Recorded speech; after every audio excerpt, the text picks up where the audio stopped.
Welcome to Behind Beloit. I'm Ellie Anderbyrne. This show is an opportunity to slow down, ask better questions, and get to know the people and systems that make Beloit tick.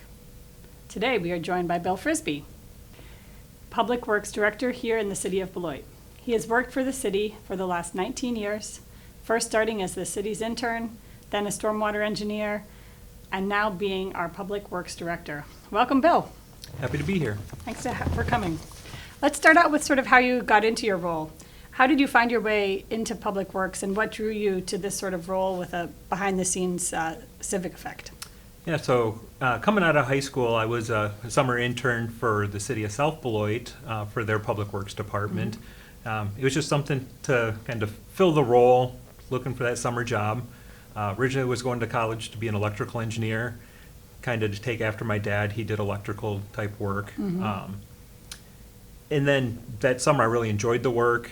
Once I got into college, didn't really like the electrical engineering courses, so I switched to civil engineering, and then just stayed in that public works role from there on out. My interest in city government originally started kind of as a kid. I was on a ride with my dad. He was just asking me, you can ask me questions on anything you ever want to know. And so I asked him, how are laws made?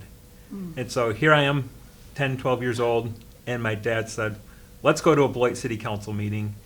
He took me. We just started learning about local government. Then my dad ran for the city council in South Beloit and eventually the mayor, just to kind of show me how local government works. That's really what got me interested in government work. Yeah, wow, it's really interesting how you get into that. When you think about Public Works as a whole in the city of Beloit, how much of daily life depends on that? Yeah. This is one thing I talk about frequently, is how much of what Public Works does impacts our residents, and most residents don't realize how much it is. No city service impacts our residents on a daily basis as much as Public Works does. Every time you go out for a drive on a road, walk on a sidewalk or one of our multi-use paths, go to parks, you turn on the tap and the water comes out, you flush your toilet and the waste goes away. You set your trash out and it gets collected. All those things are Public Works, and they're just part of everyday life that people don't really think about. Yeah, that really is something. When you think about that, all those things you just mentioned, they're all things you notice. You turn on your tap or whatever, or some things you don't notice. What would you say is something that your department does every day that people don't even think about or notice unless it doesn't work? Yeah, I think it's all of those. All of those. 'Cause, I kind of say we're kind of a silent service because you're just used to it and it's taken for granted. People expect to turn their water on and the water comes out of the tap. They just expect that's going to happen, and 99% of the time it does happen. And so it's kind of, the service goes unnoticed unless something goes wrong. Yep. Must be a lot to really get all that to just work so smoothly every day for every person. How far out does Public Works have to plan and think? Is it months, years, decades, weeks? Yeah, we're planning at all different timelines. Okay. We're planning, what are we doing today, what are we doing tomorrow? But then we're going through what projects do we need to do for the next couple of years, and then we're forecasting traffic counts 10, 20 years in the future as we're making decisions on roadway design. Wow, a lot of different timelines. Yeah, and then a lot of our public infrastructure, like our sewer and water, that infrastructure is generally going to be in service for, could be 100 years. So we're having to make determinations when we're building it, how are we going to make sure that this lasts? How do you make those kinds of decisions when budgets, infrastructure needs, weather, public expectations, they all might be pulling in different directions, or all competing for the same kinds of resources? Yeah, we've got a lot of competing interests. Yep. There's never enough funds to go around to meet all of the needs. So we try to balance where we can try to hit all of the needs as best as possible, but none of them are ever to the full extent. One example is we've got some road conditions that aren't optimal. When we look at the streets and what ones we're going to prioritize, we're generally looking at traffic counts and road condition combined. While we might have one road that's a little bit worse, the traffic on it might just be that residential street. While it's impacting those couple residents negatively every day, that main road that maybe is in a little better shape, but it's got 15,000 cars a day traveling on it, might take some priority over it. So it's kind of trying to balance condition and the amount of use that it's going to see. And then, when it comes to water, wastewater, and our solid waste collection, those all have dedicated funds. So we're not competing with other needs, just within each of those individual groups. So for water, we're looking at what water mains need to be replaced, what services need to be replaced, what maintenance needs to happen on a well house or a water tower, and it's just competing with itself. Same thing for wastewater. Then the general fund things, we're competing, what streets need to get done, what needs to happen with parks, what maintenance needs to happen with other facilities. So it's just trying to, what dollars are available and what's the impact if it doesn't get done. And can you talk a bit about what kind of input do you get for those sorts of decisions? Does your area hold public comment sessions? Is it some other part of the city that does those for you? How does that all work together when you're seeking feedback from the community? Kind of when it's the capital planning for what projects are going to do. A lot of it, we're taking input from residents just throughout the year. We don't necessarily have specific input sessions on the projects. And then we're using all of the experience we have in trying to put together that plan. Then there's a city budget committee that gets together and reviews all of the projects that are submitted for requests. And then we narrow it down, and then it goes to the city council for review and ultimate approval. During the budget review and approval process, there is public input sessions with that where somebody can come and say, hey, I don't think that needs to be done, or please consider replacing this project instead. Do people often say, no, I don't think you need to fix my road? No. Sometimes they say, I think you need to fix mine instead of that one. Instead of that one. Yeah. Okay. Yeah, that makes more sense. I'll say I sometimes like the roads that I'm on not to be fixed because then cars drive slower. Yeah, I know I'm a minority in this one, but I think traffic drives slower. I have seen that comment out there from some residents that be careful what you wish for, because a nice new paved road does tend to increase the speed on it. But at the same time, a road in really poor condition, not necessarily the greatest ride and not always the best for your vehicle maintenance. Has other risks, yeah, that makes sense. Bill, tell me, what are all the different services that the Public Works Department provides in the city? Yeah, so Public Works is comprised of 4 divisions. First, our engineering division, they take care of all of the capital projects, overseeing the design and construction of them. They also maintain like our city parcel mapping and official records of all of the buildings. Second up is water resources. Under water resources is our wastewater treatment, and so that's the wastewater treatment plant itself, our collection system, and then our environmental group. They work with all of our large industries to help make sure what they're discharging to the plant meets certain requirements. Then we have our parks and recreation.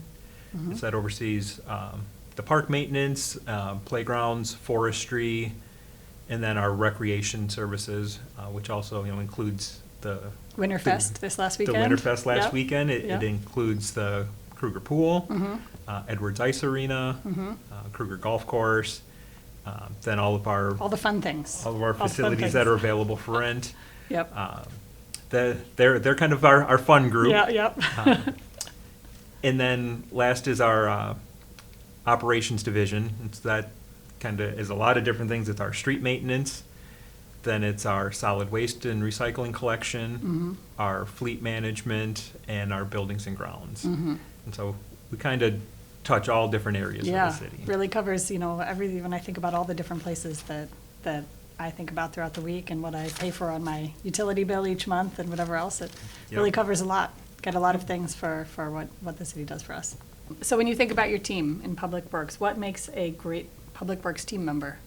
And what kind of work ethic or skills or practices does working in that area require? Yeah, I think one of the most critical things for a Public Works team member is that you are public service oriented.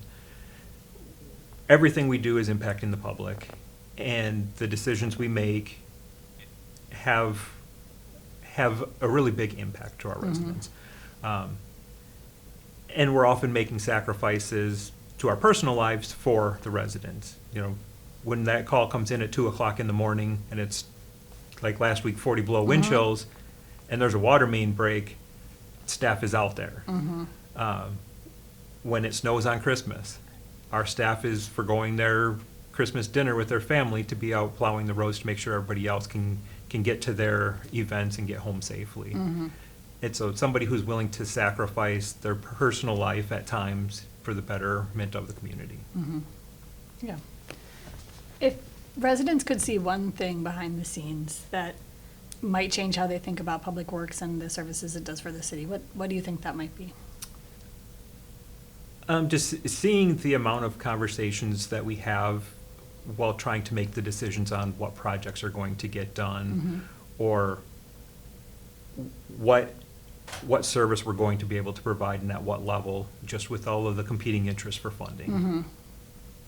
It's not, those decisions aren't made lightly. We really consider them, and not everybody's always happy with the decisions we make, but the decisions we make are what we feel are in the best interest of the public. Yeah, with all the information that you have.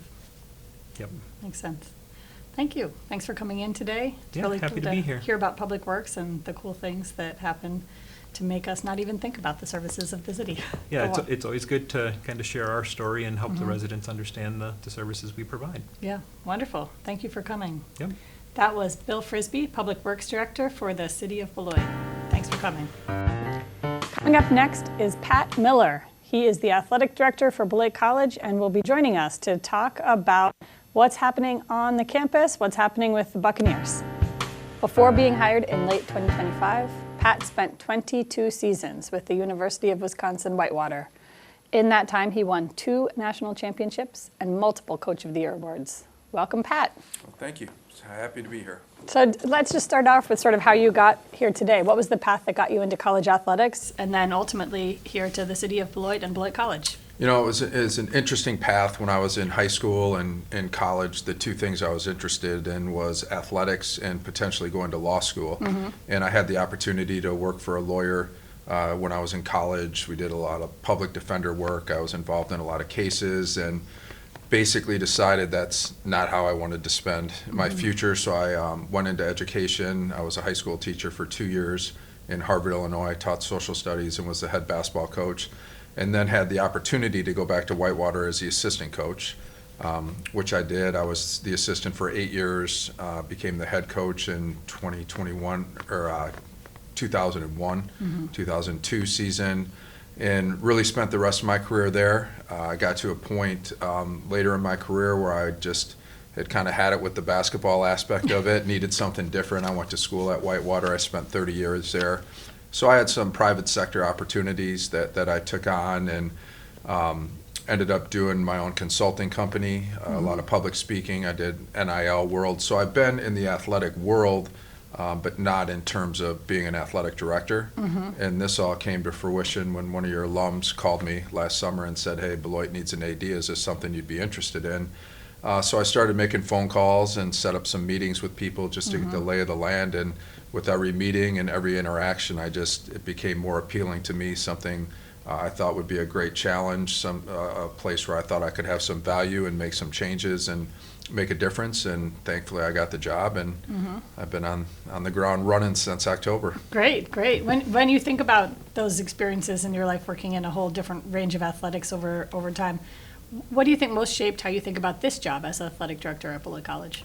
You know, I think just a culmination of my experiences. I've always been very interested in successful people, whether it's business people, military success, athletic success. And what I've learned over time is that there's commonality in the principles that lead to success. Even with this job, you know, all aspects of the job I've done. I've done fundraising, I've done budget management, I've managed a staff. So every element of athletic directing in terms of this position I did as a basketball coach. It's just a bigger scale. And again, I think the principles of what you need for an organization to be successful, whether it's culture, it's expectations, it's accountability, I think those are consistent across the board. It's just getting in and executing and having an application that's effective and meaningful in terms of what that particular organization needs. Yeah. So I think Beloit College and Whitewater are very different kinds of institutions, certainly very different kinds of athletics programs. When you came in as the new athletic director here in Beloit, what most surprised you about Beloit athletics once you were inside at the table at Beloit College? Nothing really surprised me. I have a lot of background towards Beloit. I grew up in Janesville. I spent many hours on campus. My brother was an alum, played basketball for Bill Napton. I've played countless hours of pickup basketball in the old hangar and in Flood once it was built. So I had familiarity. Obviously, being in Division III my entire career, I have a good concept of what different institutions are like and what the challenges are between a Whitewater, the challenges we had, maybe an Illinois Wesleyan, Hope, or Beloit Lawrence. So I think I had a fairly good understanding of what I was getting into, what the elements of the school, the academic profile. So I wasn't really surprised by anything in terms of that, but every day I learn something. So the longer I'm here, the more knowledge I get, the more I learn, the more I connect the dots, the more people I get to know. So it's been great so far. I've been, every day is fun to come to work, and I'm enjoying it. Great, wonderful to hear. So thinking a bit about the sports itself, fans know what it looks like to show up, to watch a game, see them play, win, lose, whatever it is, but there must be a lot of things that go on behind the scenes, and this show, Behind Beloit, loves to hear about behind the scenes stuff. So what's a typical week like in the athletics department? What happens behind the scenes when it's not a game day? There's a lot that goes on, and the root of any good athletic department is recruiting. And in coaching, we always said it's Jims and Joes, not X's and O's, which means you can be the greatest tactician in the world, but if you don't have good athletes, it's going to be difficult to have success. So one of the big initiatives I've had is just evaluating how we're recruiting, where we're recruiting, are we having success, are we not having success, are we able to sell the school and all the great things it has, or are there things we're missing?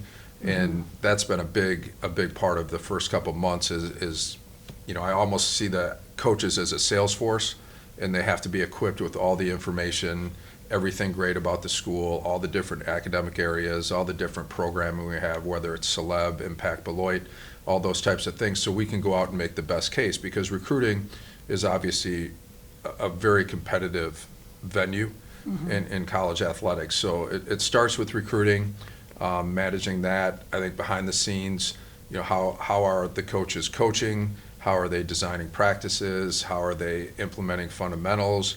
Game preparation is a huge element. You go to a basketball game as a fan, you show up at 10 to 1 for a 1 o'clock game, you grab some popcorn and you watch, and there's so much more that goes into it. So much game planning, so much preparation from the coach's perspective, from the athlete's perspective. So those are the things you don't see. And then just, the funding. It costs money to run athletic departments. And across the board, again, whether it's Beloit College or Whitewater, I just read an article where Rutgers University, since they joined the Big Ten, they're $500 million in debt in their athletic department alone. So getting resources, understanding how to invest those resources to get the biggest impact, that has been a big challenge for me, is assessing our facilities realistically. What can we do? What needs to be upgraded? Some things need to be upgraded because they're end-of-life situations with different surfaces or scoreboards, for example. Some things you want because it's going to make you more attractive, but just figuring out what's reasonable and what's going to have the biggest impact. So from recruiting to coaching to facilities to fundraising, those are the things that are constantly going on. So that seems like one of the kinds of things the bunch of things that happen behind the scenes that people just rarely see. Are there other things that happen behind the scenes in operations that are really critical to making everything run smoothly? There are. Even sports information is critical. What's that? Sports information is when you have, we have a sports information director, so she's responsible for statting the game. So at a basketball game, the box score you get after the game, that has to be done through a computer throughout the course of the game. She writes the post-game articles and post-game recaps. Any type of special interest stories would originate from her contacting media, For example, when we added hockey, that was obviously a big thing. So what do you do as a sports information director to get that out to the public so they know we have hockey now, they know we're playing in Janesville, they know that's another opportunity to go watch college athletics in this area. So sports information is a critical role, even athletic training. Also a critical role. Our athletes work hard, they practice hard, games are physical, they get hurt.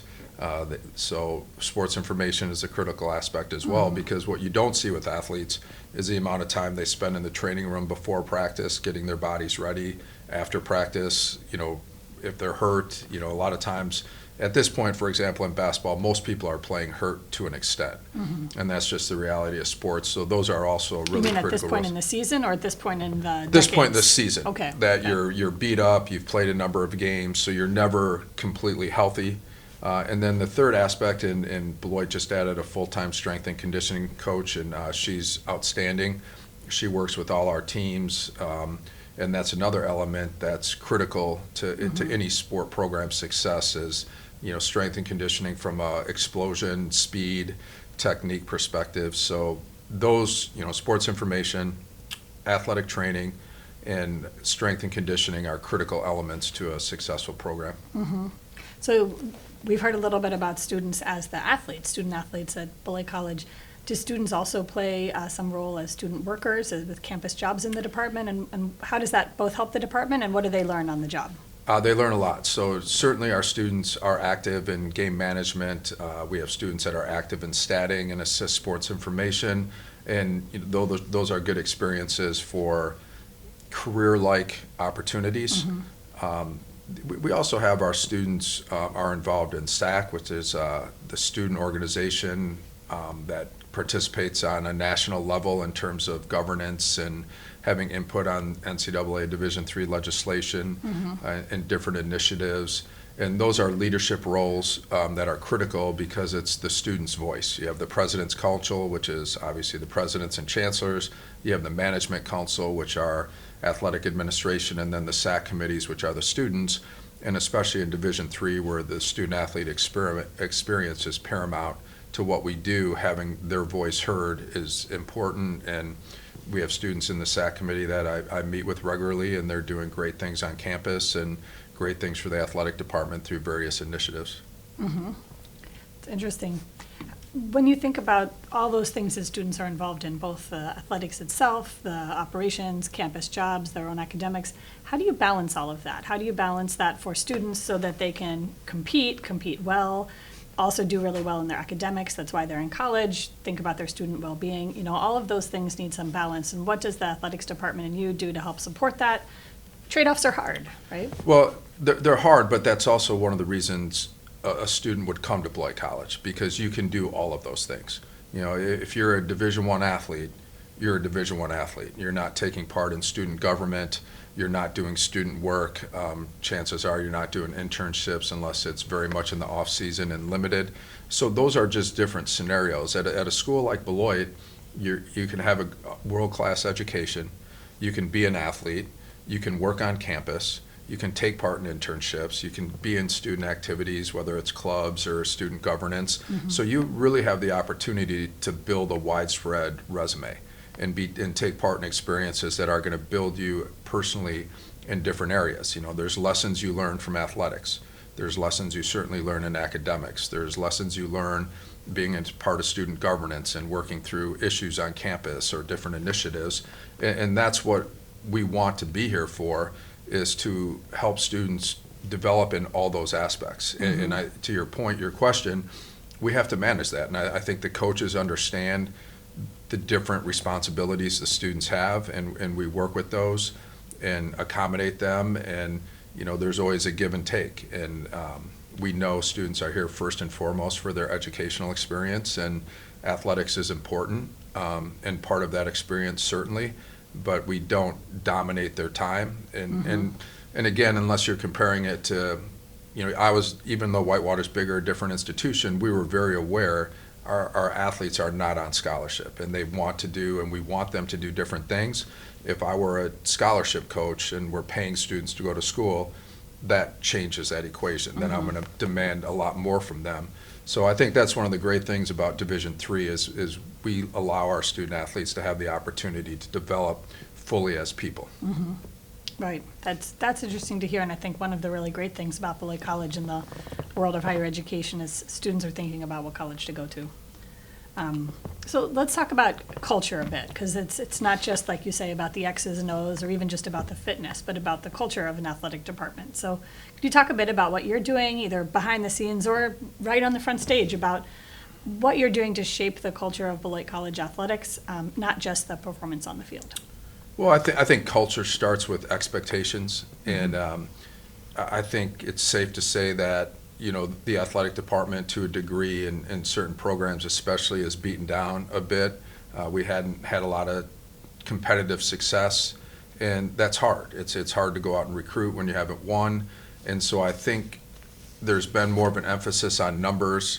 And when I came in, we kind of flipped the script a little bit and said, hey, we're going to get numbers, but we're going to win, and we're going to change how we do things and how we're perceived and how we present things. I'm a big believer in optics. I think how we present ourselves as an athletic department matters.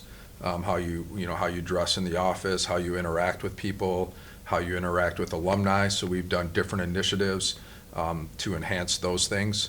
There's things I'm working on around the sports complex to dress it up a little bit, give it a more professional look, create some more professional spaces where our coaches can go with parents and recruits at the end of a visit and sit down and rehash the visit. That I think will help us, because right now we just don't have those spaces. So working hard to create expectations that are realistic and within our framework, and working towards those goals, and making it clear that we do have expectations now, and we will work towards those, and people will be supported in those. But it may be as simple as the culture of recruiting. What is told to you and what is reality. So I've been evaluating rosters across the whole conference, where student athletes come from, where are the primary recruiting grounds, and are we effective in those areas? And if we're not, why are we not? So, a lot of it is building expectations, a lot of it's accountability, and a lot of it is just studying situations to make sure that whatever our dogma is, it's true. And if it's not true, we have to make adjustments so we can improve our product moving forward. Yeah, really interesting.